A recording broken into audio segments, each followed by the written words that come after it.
हल्द्वानी के नगर निगम सभागार में जिलाधिकारी की अध्यक्षता में गणमान्य लोगों की बैठक हुई। इस दौरान जिलाधिकारी वंदना सिंह और एसएसपी प्रहलाद नारायण मीणा सहित सभी प्रशासनिक अधिकारियों के साथ शहर की सभी सामाजिक संगठन और धार्मिक संगठनों के प्रतिनिधि मौजूद रहे। बैठक में पिछले दिनों हुई बनभूलपुरा हिंसा के बाद शहर के हालात सामान्य करने और शांति व्यवस्था बनाए रखने के लिए सभी लोगों ने प्रशासन का साथ दिया। साथ ही भविष्य में इस तरह की घटना फिर न हो, इसके लिए भी जिला प्रशासन को अपने अपने स्तर से सुझाव दिए। वहीं जिलाधिकारी वंदना सिंह ने बताया कि अतिक्रमण हटाने के दौरान जो हिंसा हुई उसे लेकर कानूनी रूप से सख्त कार्रवाई की जा रही है, लेकिन अब प्राथमिकता हल्द्वानी शहर के जन सामान्य को बेहतर माहौल देने की है। लिहाजा लोगों से अपील की जा रही है कि वे आपसी भाईचारा बनाए रखें। वहीं बैठक में पहुंचे गणमान्य लोगों ने भी प्रशासन का सहयोग करने की बात कही और हल्द्वानी को दोबारा से इस तरह की घटना न हो उसके लिए सत्यापन अभियान सहित अन्य कई सुझाव भी दिए। इसके अलावा जिलाधिकारी ने सभी नगर निगम के सफाई कर्मचारियों को बनभूलपुरा क्षेत्र की सफाई करने का निर्देश दिया, जिस पर नगर निगम के कर्मचारियों ने भी हामी भरी है। देखिए, सबसे पहले तो जो कुछ भी हुआ 8 फरवरी में वो दुर्भाग्यपूर्ण था। वो एक काला दिवस के तौर पर याद किया जाएगा।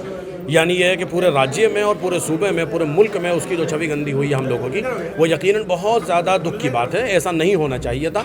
ख़ास तौर से देखिए, आप यानी पत्रकार बंधु एक मजबूत पिलर और कॉलम है हमारे लिए, और जो सफाई कर्मचारी हैं मजबूत कॉलम है। ये तो बिल्कुल निष्पक्ष जांच करते हैं आप हजरात, हमारा पक्ष रखते हैं। कोरोना यानी समझिए रेलवे वाले मामले में आपने जो रोल निभाया और जो निष्पक्ष हम लोगों की बातें उठाई हैं, आप लोगों के साथ जो पत्थरबाजी हुई और आप लोगों की गाड़ियाँ जली, बहुत ज़्यादा दुख की बात है। साथ साथ सफाई कर्मचारी जो निष्पक्ष तौर पर सफाई का काम करते हैं, सेवा भाव करते हैं, उन लोगों के साथ भी ऐसा हुआ, यकीनन बहुत ज़्यादा दुख की बात है। लेकिन हमें लग रहा था ऐसे मौके पे आप हजरात हमें कोऑपरेट नहीं करेंगे और हमारे जो है सफाई कर्मचारी कोऑपरेट नहीं करेंगे। लेकिन आज की इस मीटिंग में आने के बाद हमारा मनोबल बढ़ा और ऐसा लगा कि आप हजरात जो है आपके दिलों में बनभूलपुरा क्षेत्रवासियों के लिए कोई नफरत नहीं है। हाँ अलबत्ता जिन्होंने दंगा किया है, दंगाइयों के लिए यकीनन आपके दिल में नहीं, मेरे दिल में बहुत नफरत है कि उन लोगों को कठोर कार्रवाई की मांग की जा रही है और निष्पक्ष तौर पर जो कार्रवाइयाँ हो रही हैं वो ठीक है। आगे के लिए मैं अपील अपनी जनता से और अपने समाज से ये करता हूं कि मुकम्मल तौर पर हमें हर उपरोधियों को ध्यान में रखना पड़ेगा और ख़ास तौर से पत्रकार बंधुओं का और सफाई कर्मचारियों का पूरा ख्याल रखना पड़ेगा।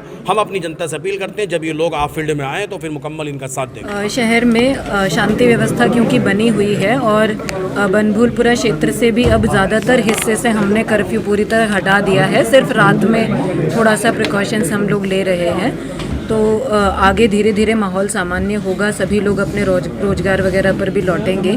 तो ऐसे में कुछ घटनाएं, कुछ इस तरह के बयान सामने आ रहे थे अलग अलग संगठनों से कि वो किसी एक विशेष वर्ग को जैसे काम नहीं करने देंगे या बायकॉट वगैरह करेंगे। वो चिंताजनक था, उससे शहर का माहौल भविष्य में भी बिगड़ सकता है। तो हमने आज सभी वर्गों के, सभी प्रकार के व्यवसाय करने वाले जो लोग हैं हल्द्वानी शहर के, उनको बुलाया था। सभी से ये अपील करी गई है कि एक वर्ग विशेष को भी टारगेट ना करें और आपस में भी इस प्रकार की कोई भावना ना रखें गुस्से की या दुश्मनी की, जिससे आगे भविष्य में शहर की शांति व्यवस्था कोई खतरा हो। सफाई कर्मचारियों की यूनियन की तरफ से भी एक बयान पिछले दिनों आया था कि वो उस क्षेत्र में सफाई नहीं करेंगे। तो ये मैं उनका गुस्सा समझ सकती हूँ क्योंकि सफाई कर्मियों को भी काफ़ी चोटें आई थी उस घटना के दौरान। तो हमने उनको भरोसा दिलाया है कि उनकी सुरक्षा की जिम्मेदारी पुलिस प्रशासन की है और ऐसे सिर्फ एक विशेष एरिया को टारगेट करके कोई बायकॉट वगैरह ना करा जाए, जिससे आगे भविष्य में माहौल ना बिगड़े। फिलहाल अगला स्टेप क्या है मैडम? आगे अभी यही है कि हम लोग शांति को कायम करें, हम ये घटना दोबारा ना होने दें। साथ ही जो सुझाव आज की मीटिंग में विभिन्न स्टेक होल्डर्स ने दिए हैं, जैसे बाहरी लोगों के सत्यापन को लेकर कहा है कि कोई जो है अपराधी तत्व शहर में ना आए, उसमें पुलिस अपना सत्यापन का अभियान जो है वो एक सुचारू रूप से चलाए। इसके अलावा भी अन्य बहुत सारे सुझाव आए हैं, जैसे एक फीडबैक का मैकेनिज़्म जो है वो होना चाहिए, जिससे कोई घटना की सूचना प्रशासन को जो सिविल सोसाइटी देना चाहती है, पूर्व में जो इन्फॉर्मेशन है उसका कोई सिस्टम बनाया जाए। नगर निगम के कार्मिक हैं, विभिन्न हितधारक हैं, पत्रकार हैं जिनको चोटें लगी हैं, उनको मुआवजे की बातें भी सामने आई हैं। ये हम शासन स्तर पे लगातार ये चीज़ें पहुंचा रहे हैं प्रशासन की तरफ से और विस्तृत प्रस्ताव भी भेज रहे हैं। उसमें जो गवर्नमेंट निर्णय लेगी उसको हम लोग इम्प्लीमेंट